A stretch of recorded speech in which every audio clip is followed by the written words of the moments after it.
태초에 하나님께서는 아담을 창조하실 때 인간은 하나님과 자녀의 관계가 되었죠.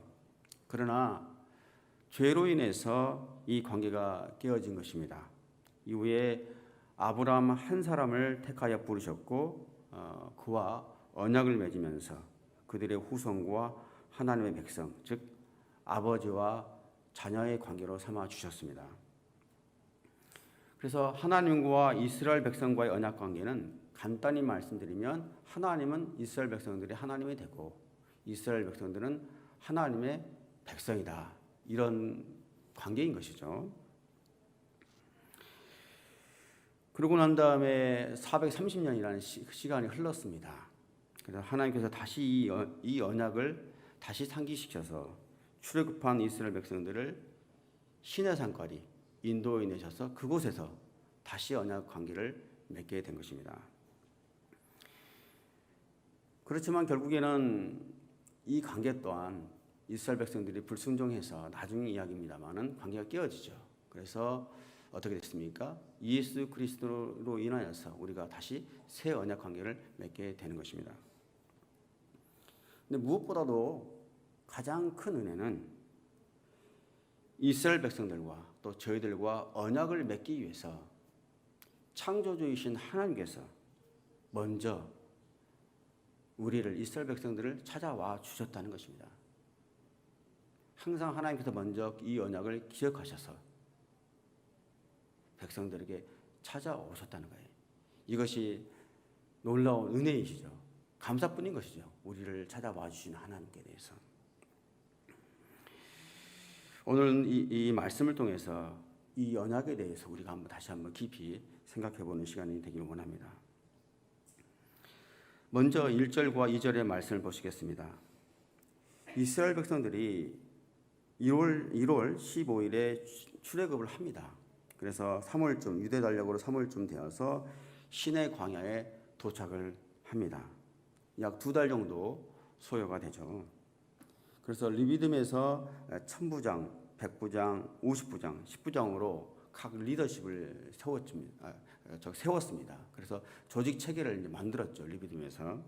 그러고 난 다음에 시내 광야에 인도해서 이곳에서는 이스라엘이 하나의 그 국가로서의 기반을 갖출 수 있도록 하나님께 해주셨습니다. 국가로서 이렇게 나라가 어떤 조직 체계가 만들어지려면 뭐가 필요하겠습니까? 먼저 법이 필요하겠죠. 그래서 나라를 통치하는 법이 있어야 하기 때문에 법을 주신 것입니다.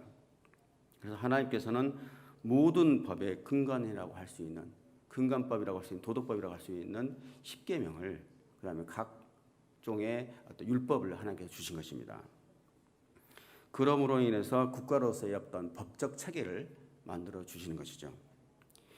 이런 의미에서 시내산이 있는 시내 광야는 이스라엘 민족이 이제는 국가로서 어떤 공동체의 어떤 틀을 만드는 그런 출발점이 된다고 할 수 있겠습니다. 그래서 이 시내산에서 통치법이 만들어지고 또 이 나라를 다스리는 통치자이신 하나님 그리고 하나님의 백성 이스라엘 이런 어떤 틀이 만들어지는 것이죠. 그래서 이제 앞으로는 약속의 땅인 가나안 땅만 이제 얻게 된다 그러면은 완벽하게 국가로서의 틀을 만들어서 건국하게 되는 것입니다. 3절에서 6절까지의 말씀을 같이 한번 읽어볼까요? 시작. 그때 모세가 하나님께 올라갔습니다. 그러자 여호와께서는 산에서 모세를 부르시며 말씀하셨습니다. 너는 야곱의 집에게 말하고 이스라엘 자손들에게 말하여라. 내가 이집트 사람들에게 행한 일을 너희가 직접 보았고 독수리 날개에 얹어 나르듯 내가 너희를 내게로 데려온 것을 보았다. 그러니 이제 너희가 내게 온전히 순종하고 내 언약을 지키면 너희는 모든 민족들 가운데 특별한 내 보물이 될 것이다.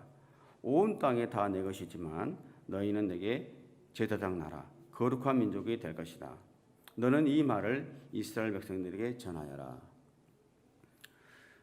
모세가 하나님께 올라갑니다. 아마도 하나님을 처음 만났던 떨기나무가 있는 곳으로 올라갔을 것입니다. 우리 출애굽기 3장 12절 말씀에서 하나님께서 그 시내산 떨기나무 사이에 나타나셨죠. 그때 이렇게 말씀하셨습니다. 내가 분명히 너와 함께 할 것이다. 내가 백성들을 이집트에서 인도해내고 나면 이 산에서 하나님께 예배하게 될 것인데 이것이 내가 너를 보냈다는 표적이 될 것이다. 이렇게 말씀하셨거든요. 이 말씀을 모세가 기억을 하고 있었을 것입니다. 그래서 이스라엘 백성들을 애굽에서 출애굽을 해서 이 산자까지 인도를 해서 하나님을 지금 만나기 위해서 올라가고 있는 것이죠. 하나님께서 모세에게 말씀하십니다. 4절 말씀입니다. 내가 이집트 사람들에게 행한 일을 너희가 직접 보았고 독수리 날개에 얹어 나르듯 내가 너희를 내게로 데려온 것을 보았다. 하나님께서는 약속대로 이스라엘 백성들을 가족들과 또 많은 재산들을 가지고 출애굽하도록 인도해 주셨습니다. 그 다음 5절 말씀인데요. 그러니 이제 너희가 내게 온전히 순종하고 내 언약을 지키면 너희는 내 민족들 가운데 특별한 내 보물이 될 것이다. 그리고 온 땅이 다 내 것이지만 너희는 내게 제사장 나라 거룩한 민족이 될 것이다. 이렇게 말씀하셨습니다. 여기서 언약을 지키면 내 보물 제사장 나라 거룩한 민족이 될 것이다. 이렇게 말씀하셨거든요. 그래서 하나님의 말씀에 순종하고 하나님과의 언약을 지키는 것이 굉장히 중요합니다. 하나님 편에서도 그렇고 이스라엘 백성 입장에서도 그렇고 하나님의 말씀, 언약을 기억하고 지키는 것 이것을 통해서 거룩한 나라, 거룩한 민족으로 삼아주시겠다고 하셨습니다. 그런데요, 사실 말씀을 100% 모두 지키는 것은 불가능합니다. 율법을 문자 그대로 지키는 것은 어렵죠. 이것은 율법주의죠. 나중 이야기입니다만은. 그렇지만 하나님과의 언약 관계에 있는 사람이라면, 하나님과의 그런 언약 관계에 있는 민족이라면 항상 말씀을 삶의 중심에 두고 또 말씀에 순종하는 자세로 또 하나님 백성답게 또 말씀이 나의 삶이 되도록 살아가게 되어 있습니다. 하나님께서는 이것을 원하시는 것이죠. 이러한 이스라엘 백성들을 하나님께서 특별한 하나님의 소유로, 보물로 모든 나라들 가운데 제사장 나라, 거룩한 민족으로 삼아주시겠다고 말씀하셨습니다. 항상 말씀을 내 삶 가운데 두는 것, 내가 말씀 안에 늘 머물러 있는 삶, 이런 하나님과의 그 언약을 늘 기억하는 삶, 이런 것들을 하나님께서는 원하시는 것이죠. 좀 더 묵상을 해보면 사실 모든 나라, 모든 땅, 모든 민족이 하나님의 소유입니다. 하나님의 것입니다. 그러나 그 중에서도 특별히 이스라엘 백성들을 구별해서 하나님께서 하나님의 보물로 삼아 주셨습니다. 이스라엘 백성들을요. 우리 또한 하나님께서는 우리를 하나님의 가장 귀한 보물로 삼아 주셨습니다. 우리를 하나님의 보물로 삼아 주시기 위해서 어떻게 하셨습니까? 하나님께 가장 귀한 하나뿐인 독생자를 우리에게 내어 주셨습니다. 예수 그리스도를 통해서 우리가 하나님의 자녀가 되었습니다. 그런 의미에서 우리는 값으로는 매길 수 없는 가장 귀한 값진 하나님의 보물인 것입니다.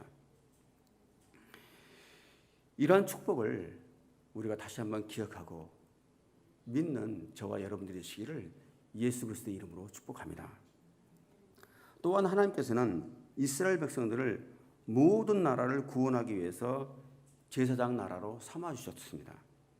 창세기 12장 2절과 3절 말씀을 보시면요, 하나님께서 아브라함을 부르실 때 이렇게 축복했거든요. 내가 너를 큰 민족으로 만들고 너에게 복을 주어 내 이름을 크게 할 것이니 네가 복의 근원이 될 것이다. 너를 축복하는 사람에게는 내가 복을 주고 너를 저주하는 사람에게는 내가 저주하리니 땅의 모든 민족이 너로 인해서, 바로 너로 인해서 복을 받을 것이다. 이렇게 말씀하셨거든요. 무슨 얘기냐면 하나님은 이스라엘 백성들을 제사장 나라로 삼아 주셨다는 거예요. 제사장 나라로 삼아 주셔서 이스라엘 백성들을 통해서 모든 민족들이 축복을 받기를 원하셨다는 이야기예요. 모든 민족을 축복하기 위해서 이스라엘 백성들을 따로 구별하여서 제사장 나라로 삼아 주셨다는 것입니다. 어떤 측면에서는 이스라엘 백성들에게 하나님과 세상 사이의 중재자의 역할, 중재자로서의 그런 직분을 주신 것이죠. 그렇기 때문에 하나님께서는 이스라엘 백성들을 이 세상과 따로 구별하여서 하나님을 위해 쓰임받는 거룩한 민족으로 특별히 택하여 부르신 것입니다. 여러분, 오늘 우리에게도 하나님께서는 이와 같은 거룩한 직분을 주시고 특별한 존재로 삼아 주셨습니다. 여러분도 잘 아시는 베드로전서 2장 9절 말씀입니다. 제가 읽겠습니다. 여러분은 택하신 족속이요 왕 같은 제사장들이요 거룩한 나라요 그분의 소유된 백성이니 이는 여러분을 어둠에서 불러내어 그분의 놀라운 빛으로 들어가게 하신 분의 덕을 선포하게 하시기 위한 것입니다. 라고 했습니다. 우리를 특별히 택해서 왕 같은 제사장, 거룩한 나라, 하나님의 소유된 백성으로 삼으셔서 바로 하나님 그분을, 그리고 하나님의 그분의 진리를, 복음을 전하도록 하셨습니다. 하나님께서는 지금도 우리를 통해서 세상을 축복하기를 원하시고 또 세상을 구원하시기를 원하십니다. 우리를 통해서 세상을 하나님 앞으로 인도하기를 원하십니다. 이런 축복, 이런 은혜의 직분을 주신 하나님께 우리가 감사하며 이 거룩한 직분을 오늘도 잘 감당해가는 저와 여러분들이 되시기를 예수 그리스도 이름으로 축복합니다. 7절과 8절 말씀을 보시면요, 모세가 이 하나님의 말씀을 그대로 백성의 장로들 앞에 전달을 합니다. 백성들이 다 듣고 하나님의 말씀대로 그대로 행하겠다고 응답을 합니다. 이 말씀에서 저와 같은 말씀을 전달하는 사람들이 꼭 기억해야 할 것은 하나님의 말씀을 그대로 전달하는 것이 중요하다는 것입니다. 말씀 대언자로서, 복음 전달자로서 전할 메시지는 하나님의 말씀으로 충분합니다. 이 말씀을 묵상하면서 지금처럼 말씀의 대홍수 속에서 어떤 측면에서는 말씀의 쇼핑 시대라고 할 만큼 말씀들이 차고 넘칩니다. 이런 상황 속에서 진리인 하나님의 말씀을 있는 그대로 들려주는 것이 참으로 중요하겠구나 라는 생각을 하게 됩니다. 모세가 백성들의 응답을 가지고 다시 하나님께 나아갑니다. 9절에서 13절까지 내용을 함께 보시겠습니다.